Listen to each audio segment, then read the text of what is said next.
Somewhere in the last 2 decades, profitability stopped living inside the product and moved into the system around it. A cheap hot dog, a free shipping badge, a suspiciously generous promo. These aren't quirks. They're architecture. I call it the prime effect.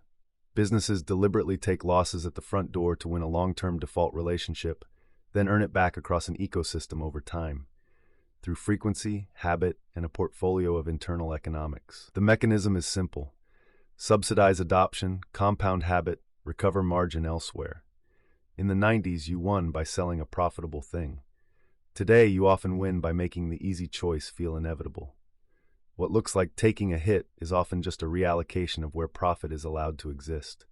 The front door is priced for adoption, not margin. The back rooms are priced for recovery. And because modern businesses can measure behavior in real time, conversion, retention, repeat rate, basket size, they can afford to treat early losses as investment, not failure. That's why loss leaders stopped being rare stunts and became operational doctrine. Some offerings are designed to be unprofitable on purpose, because their true job is to create a habit, establish trust, and build the kind of inertia that makes switching feel like friction. Once a company becomes your default, it doesn't need to win you over every time. It just needs to stay close enough to be chosen automatically. You can see it everywhere. Amazon subsidizing consumer convenience through AWS profits, Costco using a hot dog as a promise, delivery platforms absorbing costs to keep both sides moving, venture-backed startups buying time until the loop tightens. Different industries, same underlying play. Sacrifice margin at the entry point to control the relationship. This isn't just a story about business strategy. It's a story about how consumer behavior gets shaped, quietly, gradually, and at scale, until the system feels less like a choice and more like the water we swim in. Modern business models versus the 90s model. In the 90s, many winning businesses were built like sturdy machines. You made a thing, you sold the thing, and the thing itself carried the burden of profitability. Distribution was scarcer and slower, shelf space and broadcast airtime mattered, price transparency was lower, switching costs were naturally higher, and marketing worked through broad strokes rather than microscopic targeting. In that world, it made sense to treat each product as a profit center, because feedback loops were slower, and because you couldn't easily afford to run a large part of the business at a loss while hoping some other part made it back later. When loss leaders existed, they were usually bounded and local, an in-store tactic designed to pull you through aisles, not a core economic philosophy. Today's model has inverted the center of gravity. The thing is often just the front door. Companies can shape behavior with rapid feedback loops, personalize incentives, adjust pricing dynamically, and iterate on the customer journey like software. Instead of asking, "Does this product make margin?" modern businesses increasingly ask, "Does this interaction increase lifetime value?" They design for retention, habit, and default choice. They can afford to treat parts of the experience as intentionally unprofitable because the business isn't one product anymore. It's a portfolio, and the portfolio has internal economics. Some components exist to generate cash, others exist to generate frequency, others exist to generate trust, and the best ones do all three at once. Loss leaders in the age of ecosystems. Loss leaders used to be items. Now they're often experiences, services, and whole layers of convenience. The modern loss leader isn't merely a cheap object that gets you into the store. It's a hook that rewires your expectations. It trains you to think, this is where life is easiest. And once your brain has accepted that, the rest of the ecosystem becomes less about comparison and more about momentum. This is what makes modern subsidy so powerful. It doesn't only buy purchases, it buys habits. And habits are hard to dislodge because they move beneath conscious decision-making. What makes this possible is cross-subsidy at scale. When one part of a company throws off high-margin profit, it can bankroll low-margin or negative-margin touchpoints that feel generous to the customer. That generosity isn't fake, it's just strategic. The business is effectively investing in the customer relationship, paying today to own tomorrow's default choice. And because the modern company can see the data, it doesn't have to subsidize everyone equally. It can subsidize selectively, surgically, targeting new users, high-value cohorts, specific geographies, specific times, and specific behaviors. The loss is no longer a blunt instrument, it's a dial. This is also why these models can feel almost like a magic trick when viewed from the outside.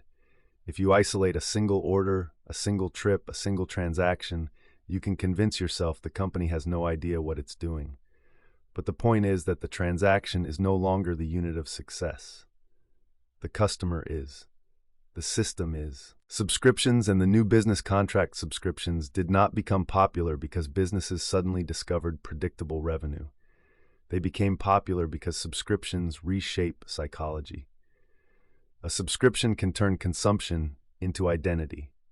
It changes the customer relationship from episodic to continuous, from I bought something to I'm part of something. That shift matters because it reduces friction and increases inertia. Once you're paying, you feel a subtle pressure to use what you've paid for. You stop asking, should I spend, and start asking, how do I get value from what I'm already spending? The decision changes from purchase to justification, and justification is a far easier mental hill to roll down. This is why Prime is more than free shipping. It's a behavioral contract. It makes Amazon feel like the default store because the marginal cost of choosing Amazon feels lower, even when it isn't. It bundles convenience into a single emotional word, membership. And bundling is the quiet genius of the subscription era, because when one payment unlocks multiple benefits, cancellation feels like losing many things at once, even if you only use a few. Subscriptions also allow businesses to smooth risk. They can plan inventory, content budgets, logistics, and growth with more confidence because they have a recurring baseline. That baseline becomes the runway from which experimentation and subsidized customer acquisition can safely launch.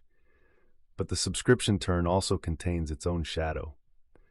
When every company wants a recurring claim on your wallet, the customer begins to feel crowded.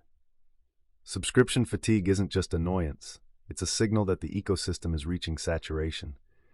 And when growth slows, the temptation is to extract more from the same base. Raise prices, add tiers, insert ads, reduce generosity, squeeze the parts that were once the hook. The subscription model is stability, but it is also a promise. If the promise breaks, loyalty flips into resentment. The playbook in the wild Amazon is the clearest expression of the modern portfolio model because it embodies the split between a profit engine and a habit engine. AWS is a high-margin machine that funds a sprawling consumer experience where convenience is constantly being refined and subsidized. That subsidy doesn't only show up in pricing, it shows up in logistics density, speed expectations, returns policies, and the subtle sense that Amazon is the path of least resistance. When you combine that with Prime, you don't just have a store, you have an operating system for consumption, where the point is not a single profitable transaction, but a lifetime of default behavior. Costco, on the other hand, shows how trust can be engineered without feeling engineered. The hot dog is famous because it's not merely cheap, it's a symbol. It tells the customer that restraint is part of the culture, that membership is a relationship rather than a squeeze. Costco's power is less about extracting margin from goods and more about creating a value environment people believe in. That belief turns into volume, and volume turns thin margins into meaningful profit. The hot dog works because it's a credibility anchor.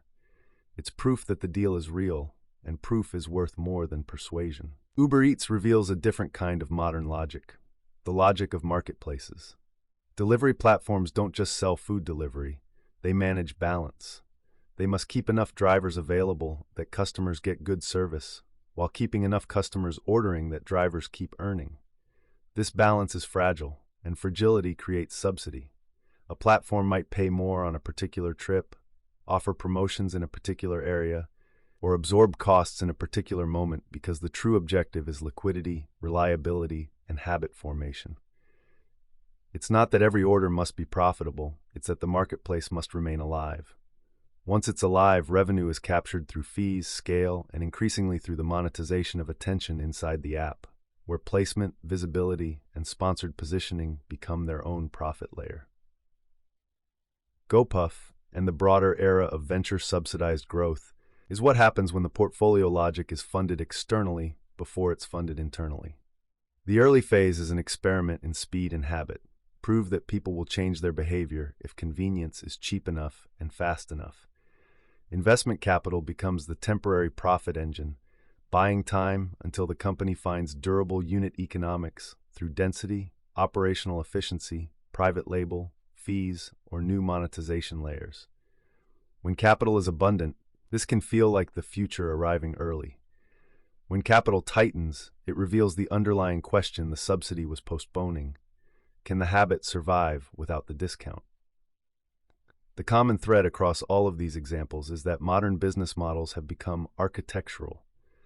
They build corridors that guide behavior, rooms that keep you comfortable, and doors that are easy to walk through but harder to walk back out of. The 90s taught companies to win by selling good products profitably. The present teaches companies to win by shaping environments where profitability emerges across time, across a system, across a relationship. And once you see that, the irrational losses start to look like something else entirely. Not failure, but strategy, an investment in becoming your default.